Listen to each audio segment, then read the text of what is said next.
grabación a partir de este momento. Bueno, entonces, recopilando para la grabación, tenemos algo que se llama el movimiento semiparabólico, que es lo que tengo acá. Entonces, el movimiento semiparabólico es cuando dejo caer un objeto, por ejemplo, del borde de una mesa. Entonces, acá podemos observar que esta esferita sigue este tipo de trayectoria cuando sale del borde de la mesa. Y acá está descrita, entonces acá notamos que tiene cierta velocidad, la velocidad en x, y que esa velocidad en x, a medida que se desplaza la partícula, como por ejemplo acá, no va a cambiar, la velocidad en x se mantiene.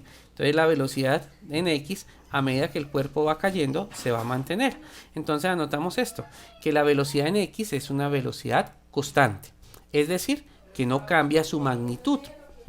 La velocidad en x siempre es la misma. Si la velocidad acá en esta zona es de 10 metros por segundo, la velocidad acá tiene que ser de 10 metros por segundo, o la velocidad acá tiene que ser de 10 metros por segundo, o cuando choca contra el piso. En este caso acá también la velocidad tiene que ser de 10 metros por segundo. ¿Listo? Pero hay algo más. A medida que el cuerpo se mueve en forma horizontal, también el cuerpo se mueve en forma vertical. Es decir, empieza su caída. Y apenas sale del borde de la mesa, empieza la acción de la gravedad. Entonces acá, más bien coloquemos por acá un punto grande. Y la gravedad empieza a actuar. Uy, si esa flechita quedó toda chueca. Venga, la hacemos derechita. Y en esta zona, la gravedad empieza a actuar. Entonces acá tenemos la acción del campo gravitatorio. Eso quiere decir que la velocidad apenas sale del borde de la mesa. Vamos a decir que la velocidad inicial en y debe ser igual a 0, porque empieza a caer. Entonces apenas sale el borde de la mesa, su velocidad en y es igual a 0. Pero como está sometido al campo gravitatorio, acá en esta zona la velocidad tiene que ser mayor que 0. Entonces acá lleva cierta velocidad y, llamémosla así. La velocidad inicial en y siempre es 0. Pero acá tiene cierta velocidad y. Y a medida que la partícula va cayendo, perdón, alguien acabó de llegar.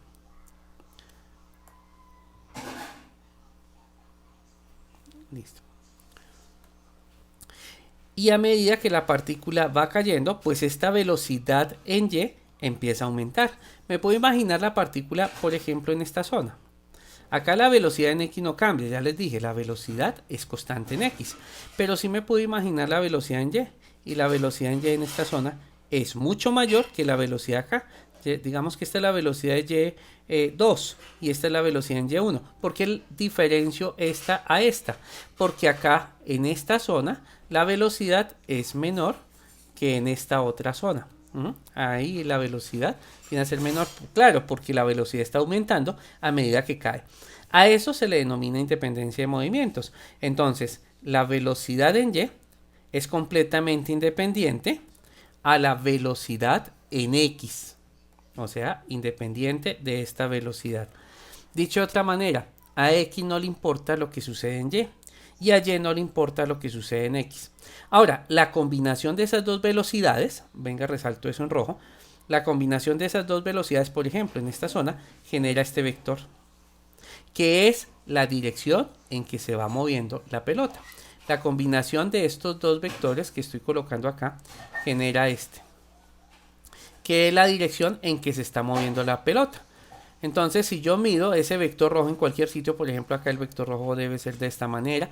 Y miren que el vector rojo va cambiando hasta que choca contra el piso. O sea que cuando choca contra el piso, el vector rojo debe ser de esta manera. Ya que ese vector rojo es la suma de las velocidades. Y al vector rojo lo va a llamar velocidad R. O velocidad resultante. Venga, escribo así. Velocidad resultante. Perdón que alguien acabó de llegar. Listo. Listo. La velocidad R la vamos a denominar velocidad resultante. Y en verde, la velocidad Y, pues simplemente es la velocidad de caída. Y no es de cualquier caída, de caída libre. ¿Listo?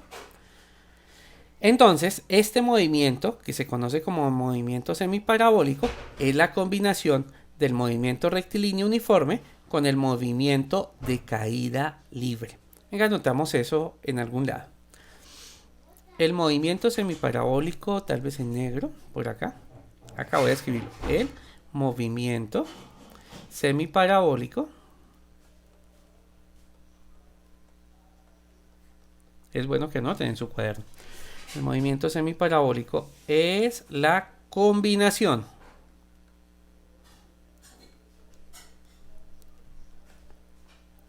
del movimiento de caída libre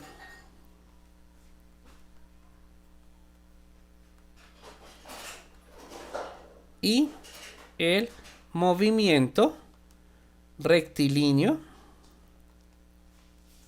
uniforme. ¿Listo? Entonces el movimiento de caída libre, ¿qué ecuaciones tiene? Voy a anotarlo por acá. Acá, movimiento de caída libre. Entonces el movimiento de caída libre tiene una serie de ecuaciones.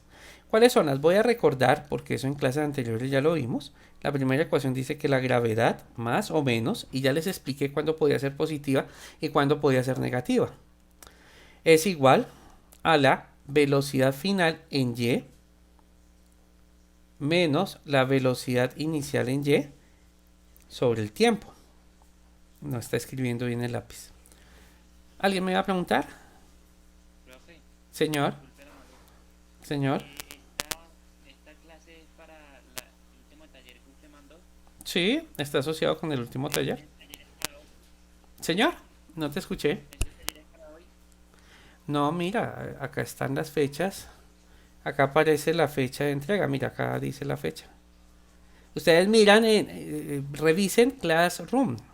Ahí yo les coloco la información de todo. Y esta la coloqué como el lunes.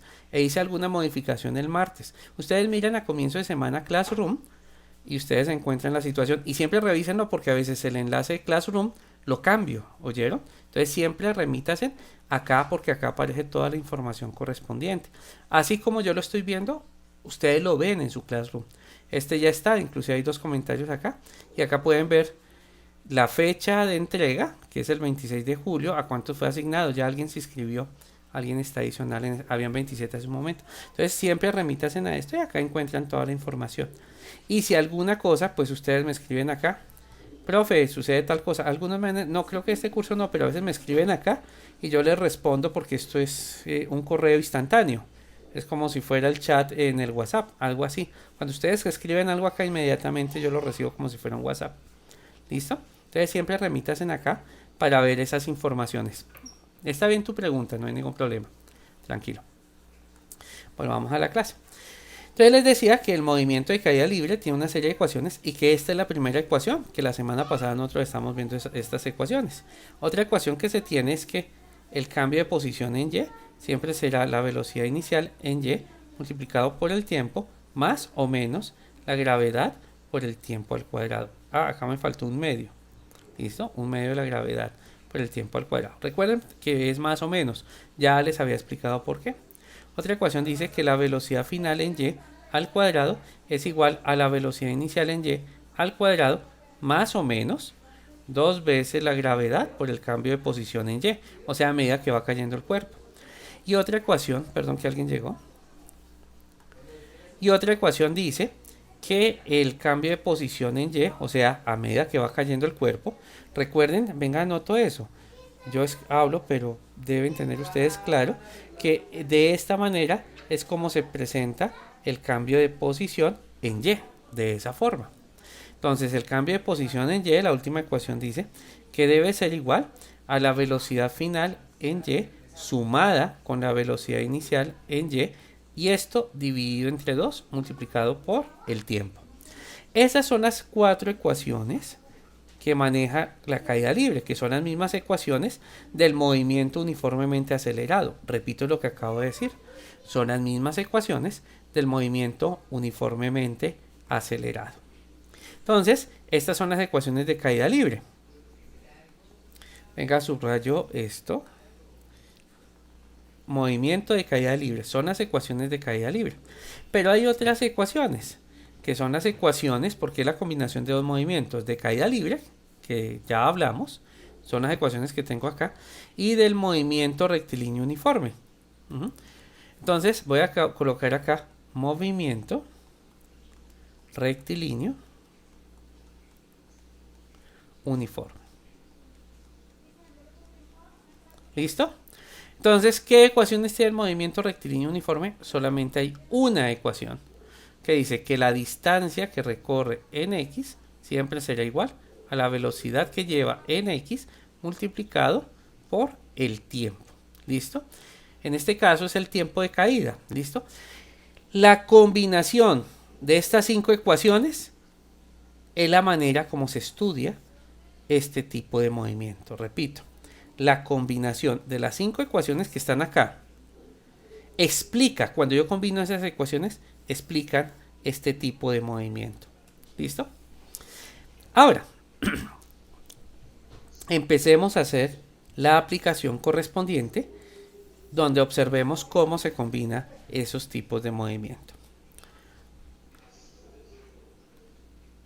Bueno, ahora sí, ejemplo. ¿Listo? Vamos a imaginarnos otra vez una mesa. ¿Listo? Se viene por acá una mesa. ¿Listo? Y me voy a imaginar una taza. Tazón. ¿Listo? Lleno de cualquier tipo de fluido. Y vamos a imaginarnos que se mueve con cierta velocidad. Entonces esto lleva cierta velocidad de esta manera. Y voy a imaginarme que la velocidad que lleva es una velocidad en X. Y esa velocidad voy a imaginarme que sea tal vez de 5 metros por cada segundo. Es una velocidad baja. ¿Listo? Vamos a imaginarnos además que la altura de esta mesa sea de unos 2 metros, bastante alta. 2 metros es alto. Vamos a colocar mejor 1,50 metros. 1,50 metros. Voy a imaginarme que esa es la altura de la mesa. Hasta acá sería la altura de la mesa. ¿Listo? De esa manera. Voy a imaginarme que la mesa tiene una altura de 1,50 metros. Listo. Entonces, cuando sale disparada, el proyectil sigue este tipo de trayectoria. Viene por acá, viene por acá, viene por acá. Y va cayendo porque se va moviendo tanto en forma horizontal como en forma vertical. Así empieza a caer. Perdón, que alguien llegó. ¿Listo? Entonces, nuestro vasito empieza a seguir este tipo de trayectorias y sale disparado de la mesa. Entonces voy a hacer una pregunta. Supongan que ustedes tienen un vaso con agua en el borde de la cocina y ustedes lo tiran de esta manera y cae al piso. Estime qué tan lejos cae el vaso del borde de la mesa. O sea, qué distancia hay de aquí hasta acá. ¿Listo?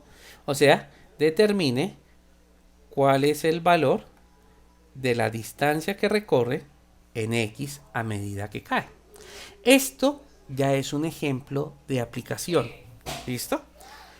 Ahora, ¿cómo utilizo las 5 ecuaciones que hace un momento les decía? ¿Cómo combino estas ecuaciones para saber cómo las utilizo? Veamos lo siguiente. Bien. Como la pregunta es X, miren los datos conocidos. Miren los datos conocidos acá. Perdón un segundo.